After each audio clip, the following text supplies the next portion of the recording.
Só um minutinho que eu vou compartilhar minha tela aqui.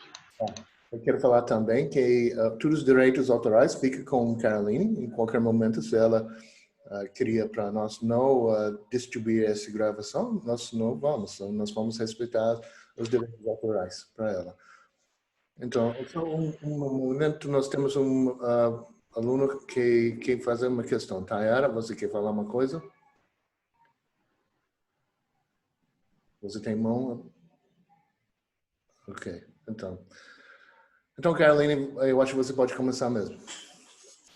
Tá bem. Bom, então, pessoal, como eu já me apresentei, né? Eu vim falar, então, com vocês um pouco sobre agrotóxicos versus produção orgânica.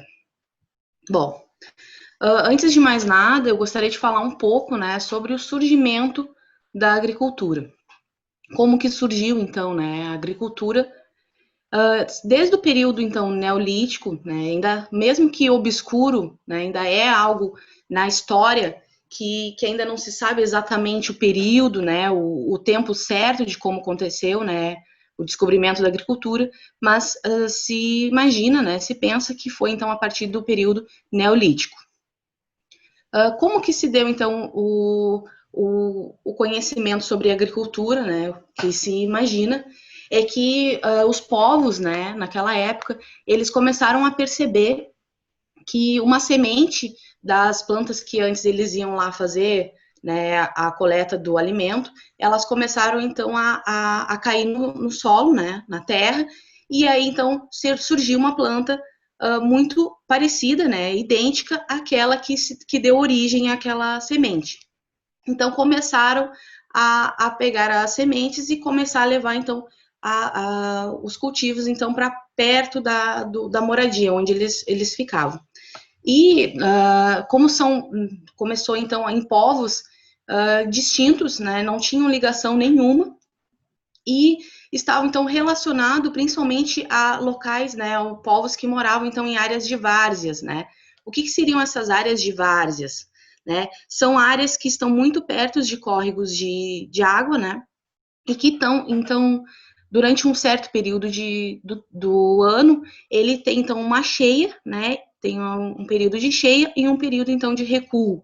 E aí, então, essas áreas, elas eram muito férteis, né? Elas têm uma fertilidade do solo muito alta. E aí, então, era muito mais fácil de realizar, então, esses cultivares. Se pressupõe, então, que, por exemplo, a agricultura moderna, né, ela começou, então, lá pelo Antigo Egito, e que eu trago uma figura para vocês, de que no Antigo Egito, então, se começou a fazer, então, o tratamento do solo, né, nesses locais, para, então, aumentar as produções, né? E aí, então, também outras áreas que começaram, né, o surgimento da agricultura na Mesopotâmia, né, que hoje é onde fica o Iraque, locais distintos da China, e aqui nas Américas, né, começou, então, a agricultura através dos povos pré-colombianos. Bom, hoje em dia, né, nós temos diferentes tipos de produções agrícolas, mas as duas principais, né, que eu trago aqui hoje é a produção convencional, que é aquela que ela é principalmente caracterizada pelo uso do agrotóxico, né? A produção orgânica, que ela é caracterizada pelo não uso, normalmente, dos agrotóxicos e fertilizantes químicos, e que eu trago aqui uma diferença, né, da agricultura sustentável. Bom, quando algumas pessoas, né, elas pensam que a produção orgânica e a agricultura sustentável são coisas iguais, né, são sinônimos, o que na verdade são conceitos que estão intrínsecos, né, a produção orgânica ela está dentro da agricultura sustentável, mas a agricultura sustentável ainda ela consegue abranger outras áreas, né, outros tipos de produções agrícolas. Então, a agricultura sustentável ela está relacionada com o uso sustentável do solo, né, a parte ecológica, né, o impulsionamento ecológico daquela área, e a produção orgânica, ela está relacionada principalmente ao não uso de produtos químicos e não prejudicar o meio ambiente. né? Então, são conceitos que a gente precisa saber que não são iguais, elas são relacionados. Bom, então, como que surgiram, né, os agrotóxicos? A partir da segunda revolução industrial, as pessoas, né, começaram a sair do meio rural e irem para as grandes metrópoles. A partir do momento que as pessoas começaram a sair do meio rural, elas pararam, então, de produzir o seu próprio alimento. E aí, então, se concentravam aqui, né, nas grandes metrópoles e já não produziam, né, o seu próprio alimento. Então, no meio rural, se começou, então, a ter a necessidade de uma larga produção, né, de alimentos para conseguir prover para essas pessoas que já não estavam mais ali, né, e então começou um impulsionamento, né, tanto financeiro quanto tecnológico, para então aumentar a produção, né, dos alimentos. E aí então começou a se inserir então e se desenvolver novos insumos agrícolas, né, que seriam então os agrotóxicos. A maquinaria também começou então a ter um desenvolvimento maior e também o desenvolvimento da pesquisa. Além disso, né, o próprio agronegócio, né, ele começou também a desenvolver, a impulsionar ainda mais o êxodo rural, porque agora já não se precisava tanto de mão de obra, né, e aí então as pessoas já não tinham onde trabalhar, vamos dizer assim. E aí então começaram a ir cada vez mais para as grandes metrópoles. Bom, e aí então a gente, nesse momento, né, nós temos o que a gente chama de segunda revolução agrícola ou revolução verde. Bom, a revolução verde ela começou no México em 1944, né, que começou então a implementar um modelo agrícola que visava aumentar a produção mundial de grãos, né? Principalmente na Europa, né, havia muitas populações que passavam fome. Então, veio como o salvador da pátria, né, a Revolução Verde. E envolveu principalmente o uso de transgênicos, a mecanização, né, do tratamento do solo, né, e também o uso, então, de insumos industriais, né, a industrialização desses insumos, que seriam os agrotóxicos, fertilizantes químicos. E no Brasil, então, em 1960, a Revolução Verde começou a ser implementada, com a então disseminação então do uso desses agrotóxicos, desses fertilizantes químicos.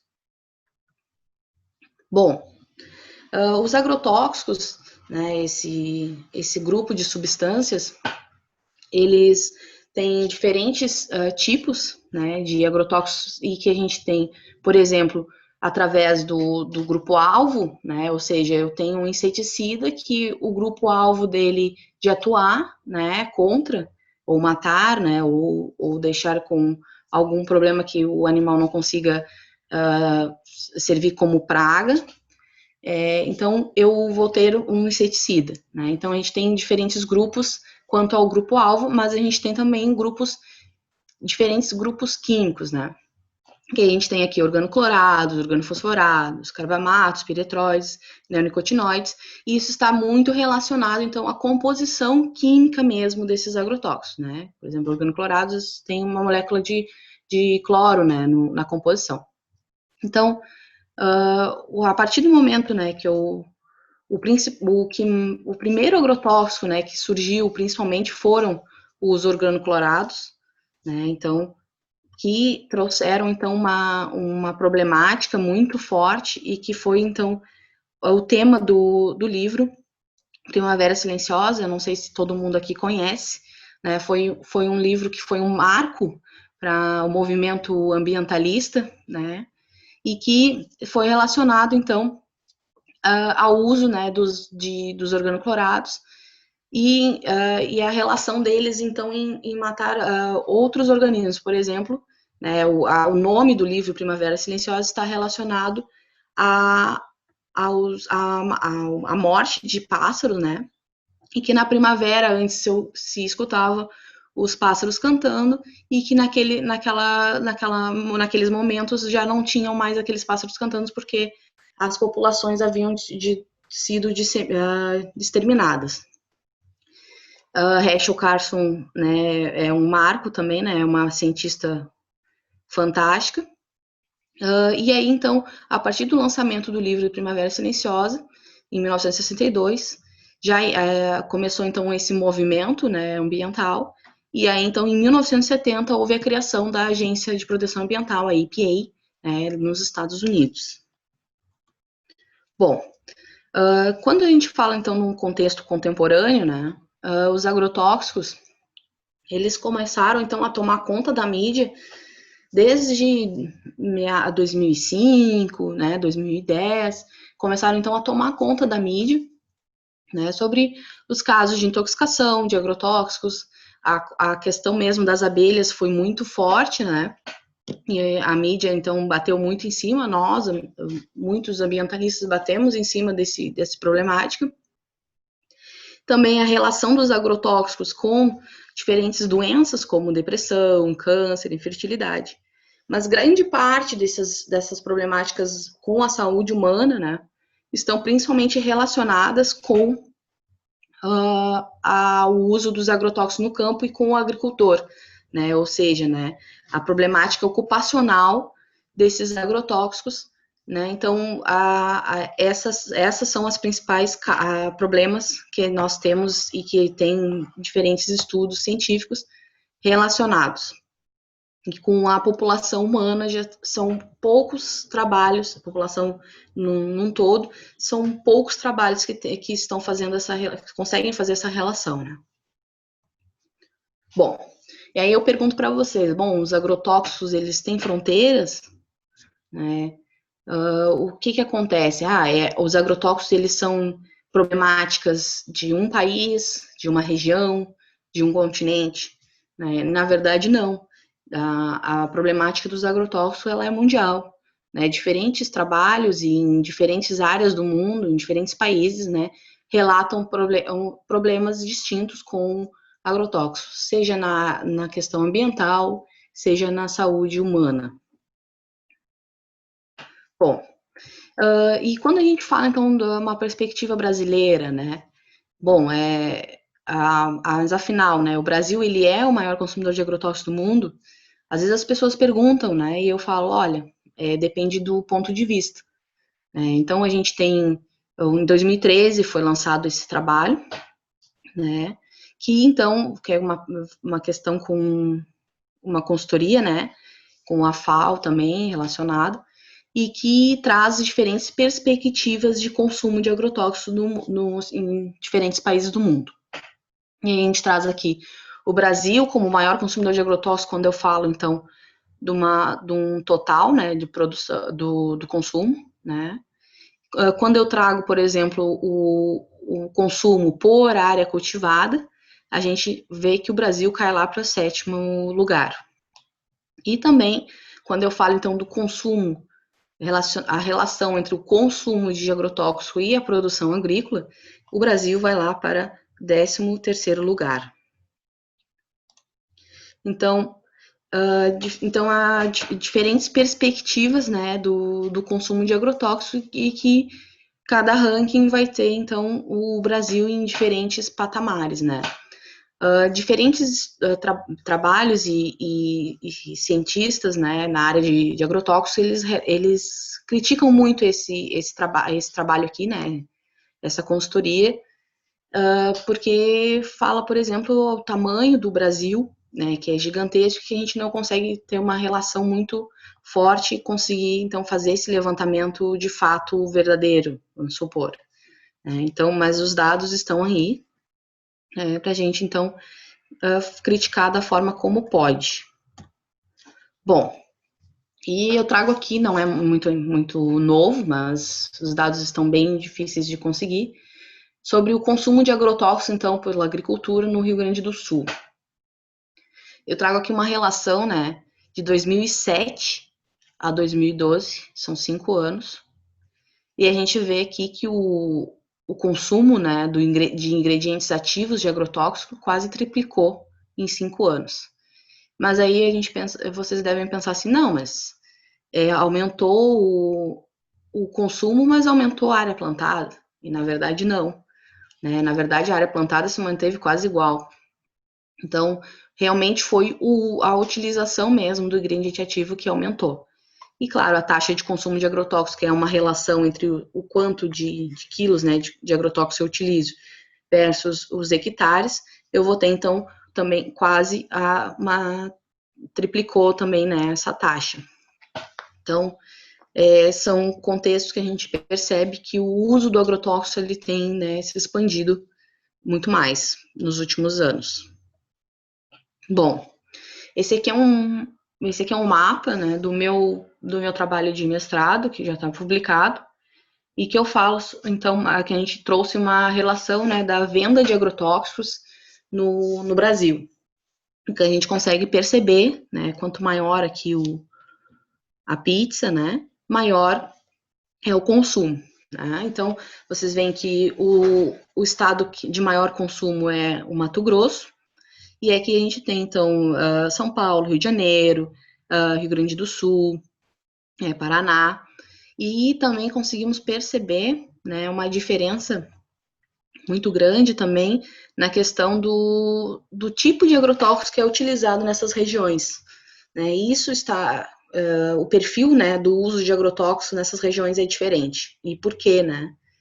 Bom, a gente espera, né, e faço essa discussão, de que como o nosso país ele é muito extenso, então as diferentes regiões e diferentes estados, eles têm então um tipo de solo, né, um tipo de as pragas, aspas, são também diferentes, então eu tenho que utilizar agrotóxicos também diferentes. Né? Então esse é um dos principais fatores aqui que estão relacionados à diferença no perfil de uso de agrotóxicos. Bom, eu trago também, então, a legislação brasileira, né, para agrotóxicos, que é uma discussão muito forte, né, sobre a liberação, né, 2019, 2018, a alta liberação dos agrotóxicos, então o pessoal tem discutido bastante sobre isso, mas essa liberação, ela está principalmente relacionada, né, aos órgãos competentes. Então, no Brasil, a gente tem 3 órgãos competentes, né, que gerenciam, então, e dão instruções para, então, a liberação desses agrotóxicos. A gente tem, então, o MAPA, o IBAMA e a Anvisa. Então, cada um com a sua competência, né? Por exemplo, a Anvisa é relacionada principalmente à saúde humana, né? O IBAMA ao meio ambiente e o MAPA quanto à agricultura. E aí, então, esses agrotóxicos, eles acabam passando por diferentes diretrizes, diferentes testes, para, então, poder serem liberados. Bom, uma das questões muito faladas também é quanto a indicações do uso, né? E que quando esses agrotóxicos são liberados, eles são publicados diretamente no Diário Oficial da União, e também essa indicação de uso, né, do agrotóxico está no rótulo do produto. Bom, uma coisa é eu indicar, outra coisa é eu realmente fazer, né? Então, ano passado, eu fui convidada para uma sessão que teve legislativa em Porto Alegre, né, sobre questões que estão relacionadas ao não seguimento mesmo das indicações de uso dos agrotóxicos, e que o Rio Grande do Sul ele tem um projeto chamado de Deriva Zero, né, onde eu utilizo, por exemplo, 2,4-D, né, que é um agrotóxico considerado com alta deriva, né, ou seja, se espalha muito, muito fácil, e que eu não posso, por exemplo, aplicar de avião. Né? Então, o estado do Rio Grande do Sul fez alguns projetos para então, levar essa conscientização para o meio rural, né? E que, na verdade, uma coisa é eu indicar, outra coisa é eu realmente fazer, né? Então, a gente tem essa diferença aí, e que é clara, né? Tem que ser sempre publicada no Diário Oficial da União. Bom,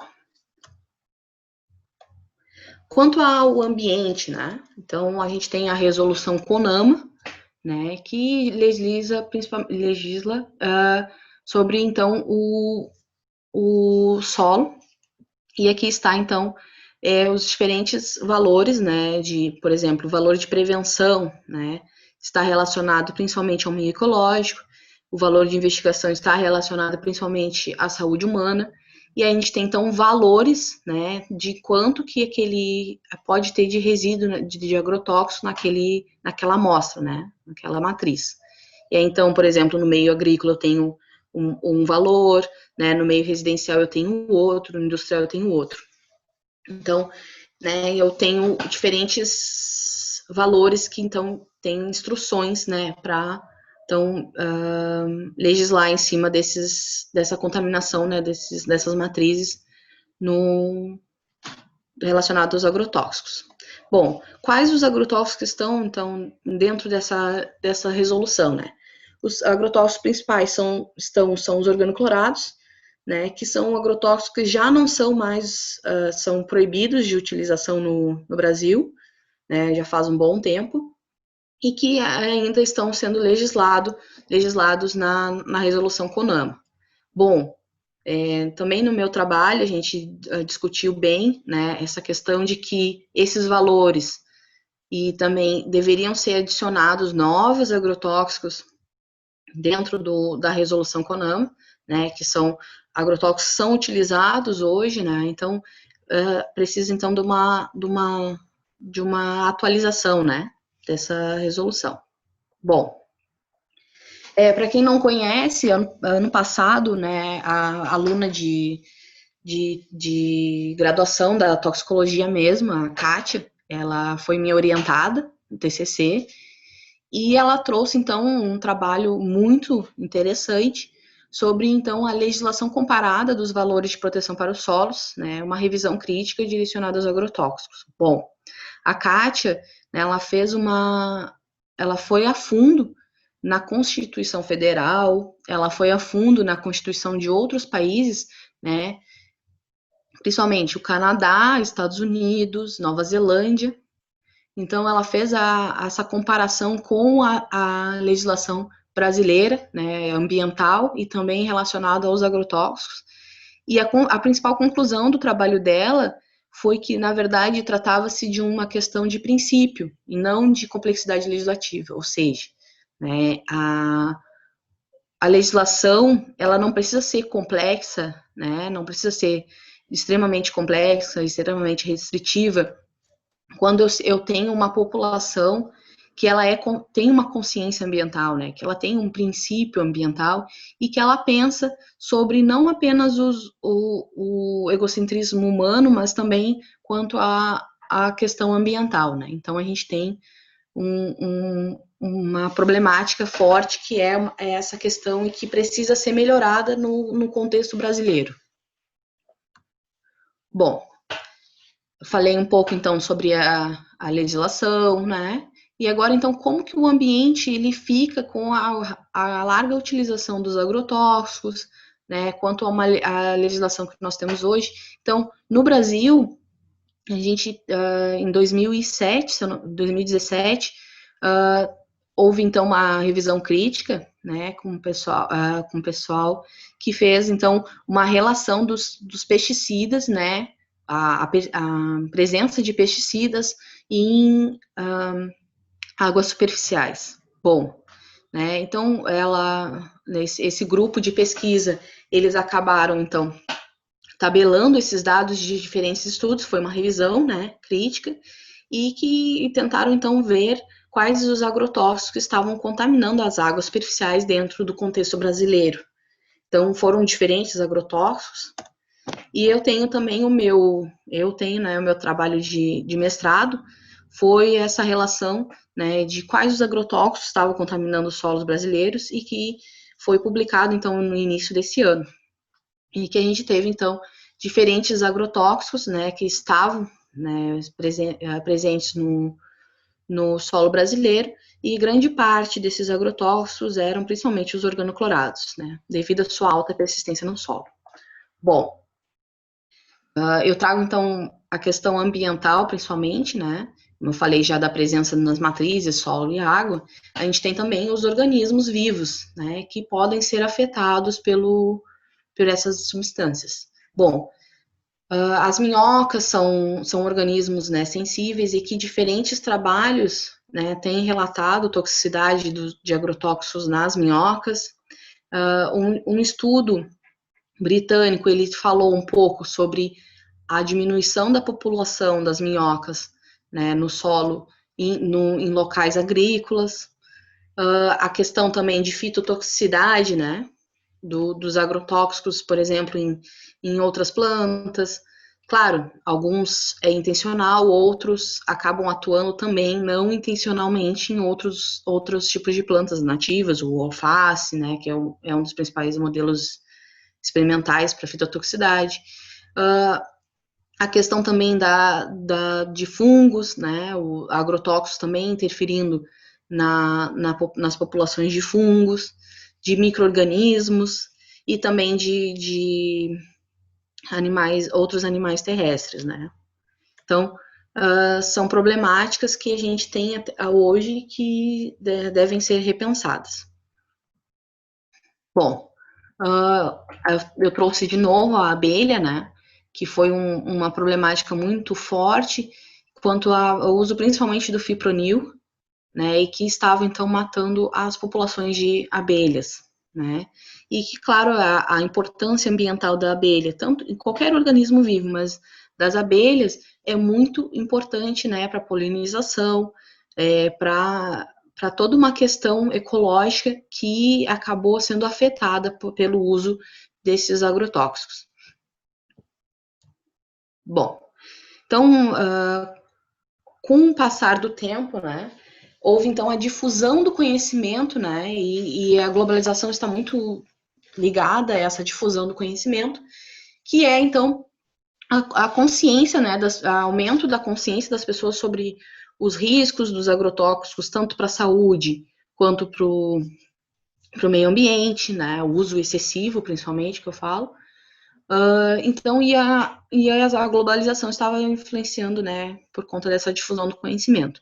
Então, as pessoas começaram a perceber, a saber, né, sobre e ter interesse, né, sobre a temática e começaram, então, a aumentar um pouco mais da conscientização ambiental, né, e a preocupação também com a saúde humana começou a aumentar, e aí, então, começaram então, a pensar em alternativas ao uso dos agrotóxicos, né. Bom, e aí, então, uma das alternativas ao uso dos agrotóxicos é realmente a produção orgânica, né? Então, uma agricultura orgânica, ela é um processo, né, produtivo que ele está realmente relacionado ao não uso de agrotóxicos e o uso, então, do local, né, do solo, do tipo de bioma e etc., que eu tenho naquele local, eu utilizo ao meu favor, né? Então, e também, né, a não utilização dos agrotóxicos relacionado à preservação ambiental. Bom, mas, né, a produção orgânica, obviamente, ela tem diferentes desafios, né? Eu trouxe aqui 7, mas com certeza tem muito mais. Então, por exemplo, a fertilidade e o equilíbrio nutricional do solo, né? Que numa produção convencional eu vou ter, então, utilização de fertilizantes químicos e que eu consigo, né, utilizar os diferentes nutrientes e que aquele solo precise, ou, né, eu consigo ter um maior controle. Mas que é um desafio, né, na produção orgânica, que é o mantimento, então, nutricional do solo, né, e a fertilidade. O próprio manejo do solo, né, acaba sendo um desafio também. O uso racional da água, né, também uma problemática forte. O próprio controle de pragas, a partir do momento que eu não utilizo agrotóxicos, né. Condições climáticas, sazonais.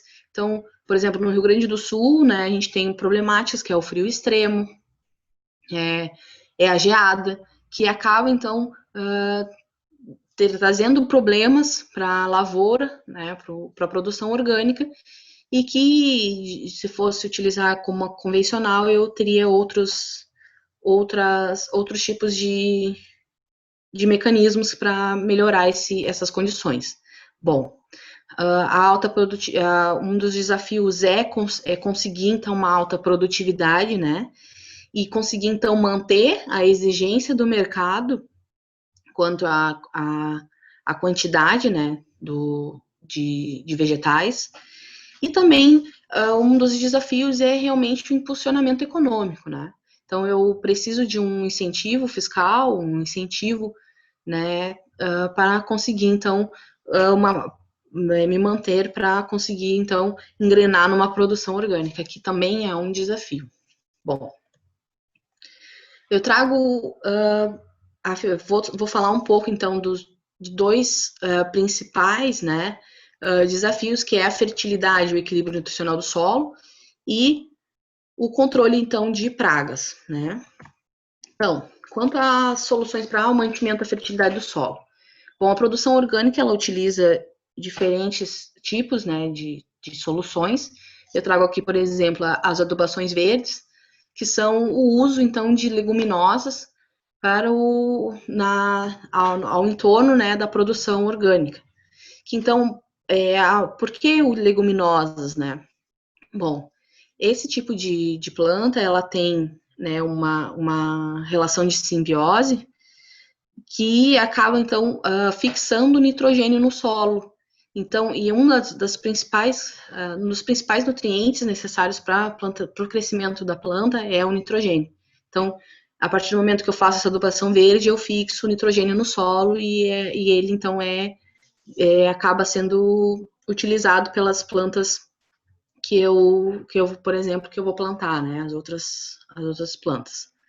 Bom, adubos orgânicos, né, então a gente tem, por exemplo, o esterco, né, um adubo orgânico, que é também utilizado, né, na produção orgânica, né, então, principalmente, a grande parte dos produtores orgânicos, eles têm também alguns gados, né, e aí, então, utiliza o esterco, que antes não tinha nenhuma serventia, é utilizado o esterco para o mantimento, então, da fertilidade do solo. Bom, além disso, também a minhocultura, né, que é, então, a utilização do humus de minhoca como um fertilizante para o solo, e que há um movimento aqui, há um movimento bem forte, né, é recente, mas é um movimento bem forte, que é atrelado à minhocultura, que é a utilização, então, de insumos urbanos, né, lixo orgânico, etc., e eu reutilizar esses insumos urbanos e para, então, uma fertilidade do solo, então, voltar esses nutrientes que saem daqui, né, que iriam para o lixão, um aterro, ele vai de volta para o solo e aí depois vai para os alimentos e novamente a gente faz um meio sustentável, né. E é um movimento recente, principalmente aqui no Brasil, né, mundialmente falando ele é um pouco mais antigo, mas no Brasil ele é um movimento já mais recente. Bom, também uma das soluções é o uso de vegetação nativa como cobertura, né, que, para quem não conhece, é como se eu simulasse uma serrapilheira, né, principalmente em florestas tropicais a gente tem os restos das plantas, né, que acabam caindo e que acabam, então, servindo de matéria orgânica, né, para o solo, e além de outros benefícios, como a diminuição da perda da água do solo, né, então, esse é um uso, né, de vegetação nativa como cobertura, e também outros tipos de vegetação que é plantado, né, para realmente servir como vegetação de cobertura, né, como o azevém, por exemplo. Bom, além disso, né, se faz a rotação de culturas, né, né, o cultivo de diferentes culturas da época, principalmente no mesmo espaço, onde, por exemplo, uma determinada planta, ela precisa principalmente, por exemplo, de fósforo e ferro. Outra planta precisa principalmente de molibdênio e nitrogênio. Então, eu consigo ter, né, um equilíbrio daqueles nutrientes no solo quando eu faço esse tipo de rotação de culturas, né? Bom, Quanto aos desafios no controle de pragas, né? A gente tem, então, o desenvolvimento, né, e aplicação de biopesticidas. Bom, como vai se dar, então, o desenvolvimento e aplicação de pesticidas, né? A ideia principal, né, desse desenvolvimento é utilizar, né, substâncias químicas, né, principalmente orgânicas, de plantas, de diferentes tipos de plantas que já são naturais e que podem atuar como um biopesticida natural. Bom, quais são as principais pontos positivos, né, dos biopesticidas? A organicidade deles faz com que eles sejam menos persistentes no ambiente, normalmente, e também, né, como é um produto mais natural, ele acaba, então, não fazendo tanto mal, assim, né, para o meio ecológico. E a aplicação deles, normalmente, é de forma simples também. Bom, controle biológico também é um das soluções, né? Que é a utilização, então, de diferentes espécies que são como predadores naturais das pragas na cultura, no cultivo. Né? Então, eu utilizo, né, o próprio meio natural como um controle para essas, por exemplo, lagartas, né? Borboletas, etc. Então, eu acabo utilizando esse tipo de controle. Bom, o uso também de vegetação sem interesse comercial também é um tipo de meio, de método que é utilizado para conter, então, né, as pragas, que é, então, o uso, por exemplo, de uma área de amortecimento, né, eu utilizo, por exemplo, aqui em volta, né, aqui eu tenho a minha produção e aqui em volta eu vou ter, então, diferentes tipos de plantas, né, que não têm um interesse comercial, mas que se alguma praga chegar e vir até a minha plantação, ela vai primeiro consumir esses vegetais para depois então consumir as minhas plantas de interesse, né? Ou então, né, o próprio uso que é principalmente agroflorestal, né, o meio agroflorestal que utiliza, no próprio meio entre as plantações, né, eu tenho, então, essas plantas que não têm interesse comercial, que vão, então, ajudar as pragas a não atingir aquilo que é do meu interesse. Bom, eu também trago aqui o que eu chamo de uso de técnicas da vovó, né, talvez alguns de vocês aqui tenham um hortinho em casa, né, então, as técnicas da vovó principalmente, e dá certo realmente, principalmente hortas pequenas utilizam isso, que é, por exemplo, aqui, né, em couves, se utiliza, por exemplo, a casca do ovo, né, dessa forma aqui, com uma estaca, que afasta, então, borboletas e alguns organismos que poderiam, então, tentar comer a minha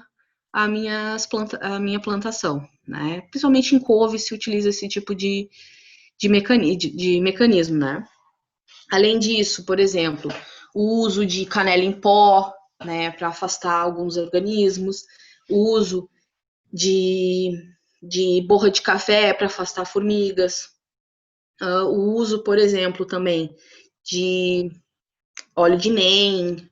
Então, tem todo um processo que já vem, né, da vovó que plantava, né? Então, já traz um contexto histórico, né, que nos ajuda até hoje a ter uma horta orgânica, né? Bom, e aí como vocês imaginam um cultivo orgânico, né? Eu acredito que quando a gente pensa, né, acho que claramente quase todo mundo, né, quando se pensa num cultivo orgânico, vocês vão pensar diretamente um cultivo familiar, né, sem muita tecnologia, né, então a família normalmente, no máximo com um funcionário, que vai ajudar então na colheita, tudo manual, né, de forma bem manual, e que realmente sem o uso muito de tecnologia. Bom, então a gente tem visto agora, e é uma técnica muito nova, 2019, 2018, né, veio um pesquisador que trouxe, então, um tipo de cultivo orgânico bem diferenciado, que traz, então, uma inovação tecnológica dentro da agricultura orgânica, né? Então, a agricultura urbana em ambiente controlado, ela prevê a otimização do espaço, né, um menor trabalho manual e também um completo controle das condições ambientais para a produção. Então, a partir do momento que eu tenho um controle dessas condições ambientais, onde eu tenho a temperatura ideal para a planta crescer, onde eu tenho o controle das nutrientes também, né, para a planta para o crescimento da planta, onde eu tenho também o controle de pragas, né, luz, tudo, eu consigo, então, ter uma escala maior de produção também, e que tem, então, é um método que está inovador e que foi ingressado aqui no Brasil muito recentemente, em 2019. Bom, além disso, eu trago também um outro contexto, né, que é o que a gente chama de microgreens, né? Esses microgreens não é diferente de, por exemplo, comer brotos, né? E as pessoas imaginam que seria a mesma coisa, mas na verdade é um estágio mais avançado da planta, em torno de 7 a 15 dias. E aí então eu consigo fazer uma plantação, né, de diferentes cultivos, diferentes tipos de plantas, porque utiliza sementes normais, com menor trabalho manual, né? Eu preciso às vezes ter um controle um pouco da produção, claro, um controle de temperatura, né, de luminosidade para cultivo desse tipo dos microgreens, mas que é uma otimização de espaço, né? Então eu consigo ter no ambiente urbano também, e que está fazendo um sucesso, né, atualmente, e que é também uma tecnologia bem nova, né? E apesar de alguns trabalhos não fazerem essa relação, né, as empresas que fazem esse tipo de cultivo, elas falam que a planta nesse estágio, ela tem um valor nutricional às vezes 5 vezes maior do que o estágio, do que quando ela está grande, né? No normal, quando a gente come ela de forma convencional, digamos assim, esse tipo de plantação e esse tipo de cultivo tem, então, um enriquecimento nutricional muito grande. Bom, e quanto à lei, então, a legislação dos orgânicos, né? Então, a gente tem uma lei, né, chamada da Lei dos Orgânicos, e temos instruções normativas, né, que vão legislar e dar instruções para esses produtores orgânicos de como deve ser feita, então, a produção orgânica. Bom, quando vocês imaginam, então, né, a produção orgânica, vocês acham, não utiliza nada, né, não, ou então é só coisas orgânicas, etc. E que, na verdade, né, nessa instrução normativa, se tem diferentes substâncias que não são consideradas agrotóxicos, mas que tem um fundo, tem, por exemplo, diferentes tipos de metais, né, como a cauda bordaleza, por exemplo, né, que acaba tendo cobre, bastante cobre. Então, são substâncias que são utilizadas e que são liberadas para utilização dentro do cultivo orgânico, né? Então, eu trago aqui, né, a cauda bordaleza como relação realmente da alta concentração de cobre, né? Bom, e aí então, quando vocês imaginam, será que provavelmente um cultivo orgânico ele não tem contaminação e tal, né? E que na verdade há realmente, né, uma contaminação do solo em cultivos orgânicos, e diferentes estudos já têm relatado, né, essa contaminação. Bom, por que, né, tem essa contaminação do solo em cultivos orgânicos? Bom, os estudos eles relacionam principalmente quanto ao uso, por exemplo, de esterco animal, né, que acaba tendo concentrações, né, altas de antibióticos, né, microbianos, antimicrobianos, e que acabam, então, contaminando esse solo.